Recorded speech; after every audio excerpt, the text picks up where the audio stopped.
Ladies and gentlemen, today we have gathered here to exchange our views on a very crucial issue, that is the impact of Pak-China agreements and the future of the region. To understand the future of the region, it is essential to understand the Pakistan and China first, which will help us to understand the essence of the China in the region. To understand the geopolitical situation of South Asia in the perspective of the post-colonial political framework of Indian subcontinent, let us understand the Pakistan first. Pakistan never existed in the region before the year 1947. Nowhere on the globe throughout history.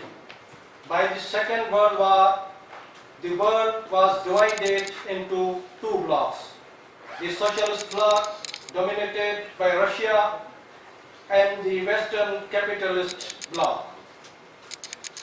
As the aftermath of the World War II, the weakened and exhausted British colonial rule in South Asia at its dust created a major rift in its subjugated nations by liberating Afghanistan, Nepal, Balochistan and Bhutan, but dividing various other nations of Indian subcontinent into two distinct countries.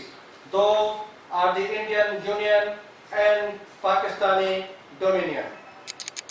Based on religious differences, this partition on the religious basis was death warrant for historic natural nations of South Asia like Sindhi, Bengali, Baloch, Pashtun, Kashmiri, Balochistan and Saraiki. Thus, Pakistan was created to serve the British post-colonial politico-economic strategic military interest in the Indian Ocean. This partition of India, which was the dynamic union of historic nations, cultures, and home to ancient Indus civilization, was British strategic formula to create a theocratic radical buffer zone between socialist bloc and Indian Ocean, meant to deter the influence and outreach of Soviet Russia to the warm waters of Indian Ocean and Arabic Sea. As these waters encompassed the upper important trade route of the entire world. Hence, India situated upon the Indian Ocean and Arabic Sea was very important to the future of the interest of the West, and was thus divided, and a new state, namely Pakistan, was created to subversive and guard the strategic monopoly of British over the trade of Indian Ocean.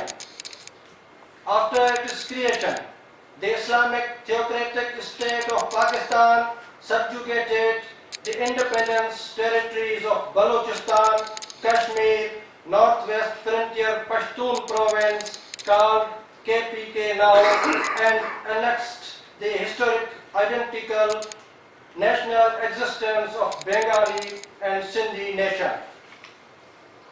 Based upon pan-Islamic retrogressive two-nation theory, Pakistan had unnatural existence and was formulated to be a Punjabi-dominated military state at the very first day of its creation by the British herself.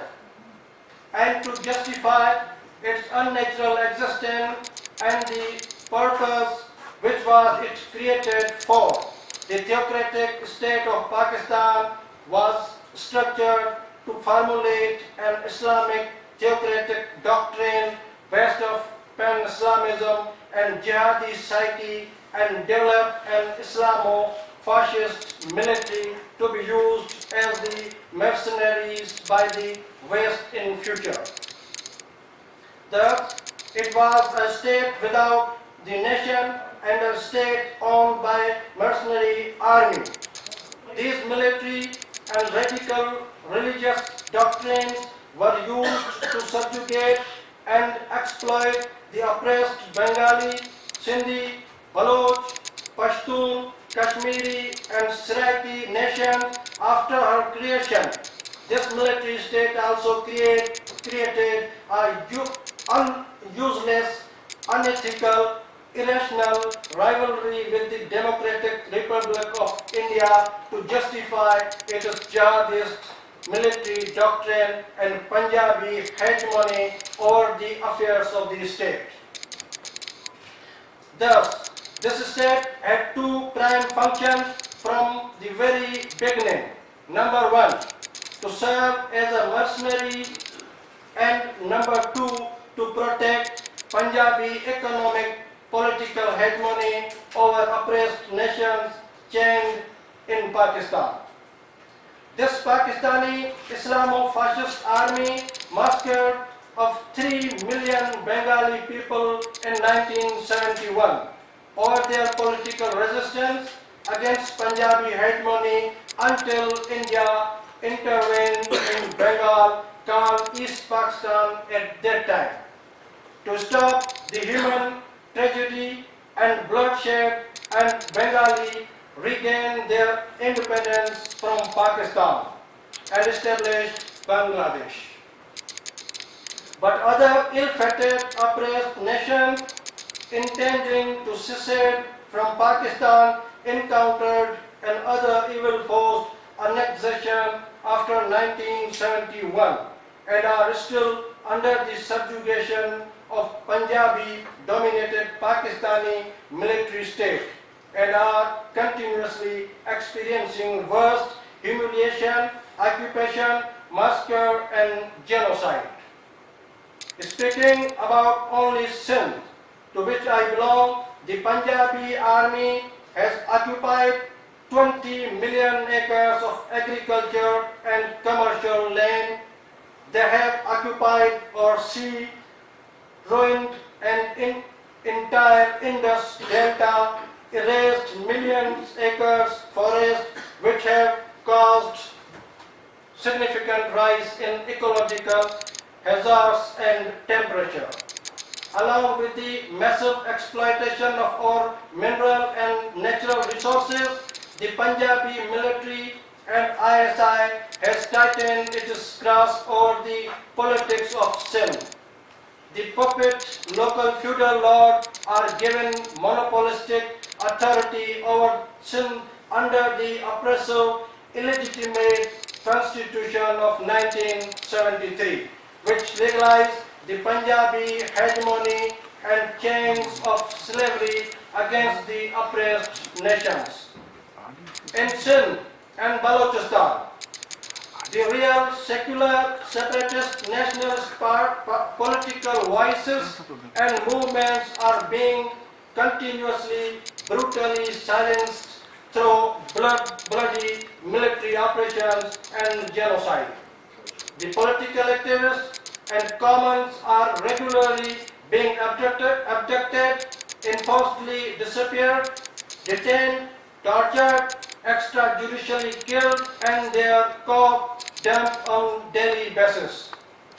Talking about only my party, JSMM Chairman, the hundreds of its activists have been previously abducted, detained, tortured and jailed, while dozens of its senior leadership or activists have been killed or burned alive so far, and my party is banned by the state. A famous mass leader of another Sindhi nationalist party, JSMM Qaumi Mahal, Mr. Bashir Khan Qureshi, was poisoned by the ISI after a million freedom march in Karachi. So the point is that Pakistan is a state owned by its army, which is massacring and exploiting the people and resources of oppressed nations, killing political activists, violating human rights, involved in harboring, spreading, and operating religious extremism and terrorism across the globe and a dangerous scale. Pakistan is such an irresponsible state which can be held responsible for the instability in Afghanistan. Disputed Kashmir and India. Its soil has been evidently used against her neighbor. Pakistani army has become such a savage and corrupt enterprise that has been sponsored and exported terrorism, proliferator of nuclear technology, arms and missiles, and smuggler of narcotics throughout the world. It is the worm and vector of the Islamic extremism and terrorism. It is evident to the entire international community today that countries to the peaceful Democratic Republic of India and other South Asian countries, Pakistan is such a hypocrite and deceptive war profiteer state which has benefited from its geostrategic position in wars. That war, the Cold War against Soviets or West's war on terror. It has used these wars to silence the opposition at home and deceive the international community to find economic and military assistance. It is the state that provides sanctuaries to the world terrorist fame. Osama bin Laden, Mullah Umar, Mullah Mansoor, Hafiz Saeed, Masoud Azhar, Haqqani Network, Taliban Shura, JSMM and Jamaatul Dawa to operate from her territory. In short, it's the launchpad of radical Islamic terrorism.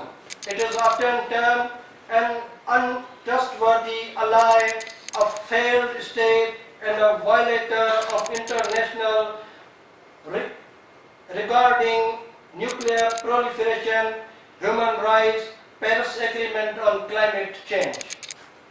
Then the fundamental question that arises here is why the world's permanent economy, the Great China, is supporting and protecting such a state, which has already reached the zenith of international isolation because of its diplomacy, and at the edge of its collapse due to its state violence at home. And the answer lies in the identical similarities between the political framework of the both countries. The China is a dictatorship with the fascist bureaucratic system, while Pakistan is a military engineered so-called pseudo-democratic system. China is an occupier and cage for the oppressed Tibetan and Uyghur nations, while Pakistan is the same for Sindhi, Baloch, Pashtun, Waziristan, Saraiki, Kashmiri, Gilgit-Baltistani nations. Both Pakistan and China share the brutal use, state torture, fascism, and armed actions to subjugate the opponent political movements, freedom of expression and press, running tanks over protecting students at Tiananmen Square in 1989. Tibetan occupation, Bengali genocide in 1971, genocide of Sindh and Balochistan, and human rights violation in both China and Pakistani occupied territories by the states are exemplary evidence. Both states have aggressive, expensive strategic agenda As Pakistan wants to grasp Sindh, Kashmir, Balochistan and Afghanistan, at the same time China intends aggression over the South and East China Sea and the Indian Ocean to establish its monopoly over the significant trade routes of the world. Now coming towards the Pak-China agreements and the impact of these agreements on the future of the region. I would like to make it very clear that the agreement between China and Pakistan are more strategic than simply economic. Let us have a brief view of the China-Pak agreement. Pakistan and China, after the coming into effect of the free trade agreement between both the states in 2007, have grown their trade to $15 billion. So, talking to burden of a $10 billion trade deficit, Pakistan has renewed it in order to swallow CPEC. China has so far been intimate friend as China has been providing economic, military and technical assistance to Pakistan to develop its nuclear technology, military equipment, including submarines, jet fighters, guided missile system, tank, technical, nuclear weapons, drones, and China have also been to top arms supplier and third largest trade partner to Pakistan. Along with diplomatic support, Pakistan has been serving as a conduit for China to open up to the West, and China has been supporting it to keep its strategic assets. Good Taliban. Safe as it has vetoed the Indian bid against elite terror fame twice. The level of intimacy between these two comes from the sharing of military and nuclear secrets. Therefore, it is not simply the China-Pak friendship, rather it is the China-Pak nexus that is based upon strategic military aggression, imperialist design of both the states. So this China-Punjab nexus structured on the Chinese condition has brought another catastrophe upon the region, namely the China-Pak Economic Corridor, also called CPEC. This is a $50 billion project that encompasses a wide range of portfolio of China-Pak joint ventures, a most significant part of the China One Belt, One Road initiative, designed to connect the strategic deep water ports of the Gwadar located in the occupied and disputed territory of Balochistan to the Chinese city of Kashgar. China took over operational control over Gwadar, the Pakistan's southwest coast that can serve as a vital economic hub for Beijing and a key military outpost. Gwadar port on the Arabian Sea occupied a strategic location between South Asia, Central Asia and the Middle East. It lays near Strait of Hormuz, the gateway for about 20% of world's oil import from the OPEC. This is being termed as the game changer in the region. The strategic detail of this project are only shared by Pakistani military enterprise that also serve as a foreign policy runner of Pakistan. Even the agenda Senate Standing Committee on CPEC. This clearly indicates the sensitivity of this project as it is being suspected as a military strategic design to establish China-Pak dominance over the Indian Ocean that would assure the military presence of China in Indian Ocean. The China, after the rising tension in South and the East China Sea, is now outreaching the Indian Ocean as a counter-strategic agenda and the unnatural political framework of Pakistan and its quest for its unnatural survival in the growing situation of international isolation has brought this mutualistic bilateral China-Pak nexus into existence. It has also grown concern in the South Asian region as India, due to its traditional rivalry with Pakistan, is skeptical to this strategic shift in the region, which will create an imbalance of power. As India has long endured in infiltration of Pakistani terrorists in its soil and considers this project as a counterweight of its development of Indian-Iran-Afghanistan economic corridor and development of Chabahar port that is some 14 miles away from Gwadar port. China has agreed to provide nuclear submarines to Pakistan, and China Navy have already made repeatedly visit to Karachi and Gwadar ports. But the other important aspect of this strategic shift is the stability of Afghanistan, as Pakistan has shifted its alliance from West to China and has deceived the West in its war on terror in Afghanistan.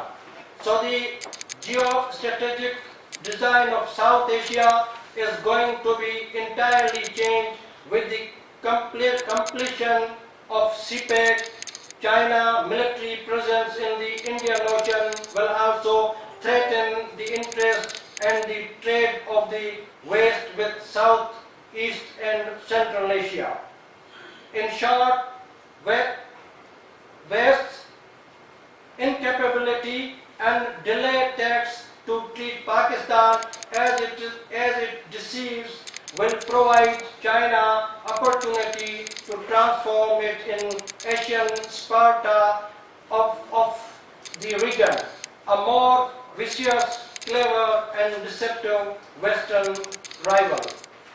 But another humanitarian aspect, the ought to be addressed and gravely concern it, the resolution of national question in Pakistan, as all nations enforcedly integrated or occupied by Pakistan are considering CPEC as a death warrant for their existence.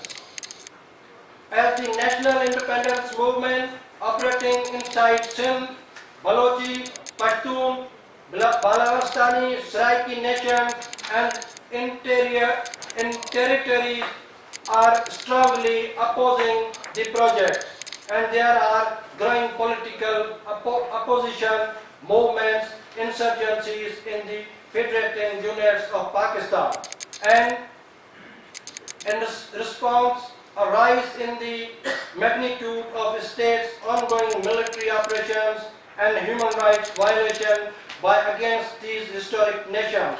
These circumstances have changed the entire landscape of the economic stability and development promised by the CPEC in the region. Rather, it is being proved as anti-democratic and anti-humanitarian projects. Impacts of CPEC over the region. Number one, political and military tension in the region will significantly rise.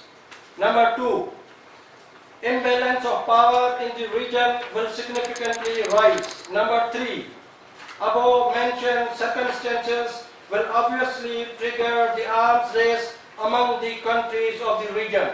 Number 4, the volatile condition of South Asia will result in a significant rise in Islamic terrorism and extremism, as it is ideological and strategic asset of Pakistan and a key factor that executes its foreign policy. Number 5, the chances of nuclear war in the region will increase.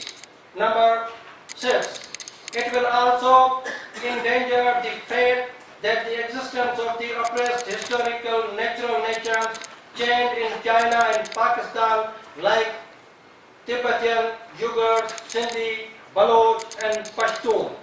Number 7, the rise in international tension over the control of international oceanic trade route in Indian Ocean will enhance the chances of the Third World War. Number 8, China's dominance over Indian Ocean will put the entire regional security and peace at the stake. Number 9, a war-like situation amidst growing strategic military tension in the region will result in a significant rise in the oil price in international market. Number 10, political instability, arms race and efforts for the balance of power in the region will increase poverty, illiteracy, poor health facilities and lack of providence, basic human rights by the states due to lack of the investment these sectors because of defense expenditures. Number 11, CPEC project will cause mass migration of the outsiders in the coastal areas of Sindh and Balochistan, resulting in the ethnic cleansing of the native Sindhi and Baloch population. This will completely change the entire demography of the Sindh, as it is already reached its saturation point.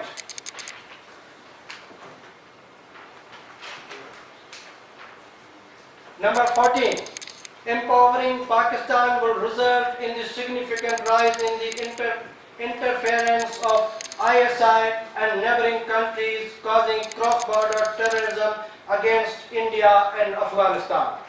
Number 15, advancement of China would encourage the North Korea to prompt its nuclear program. Number 16, Pakistan and China both are undemocratic and fascist states and will pose a grave danger to the democracies and democratic values of the modern civilized world. Thank you, sir.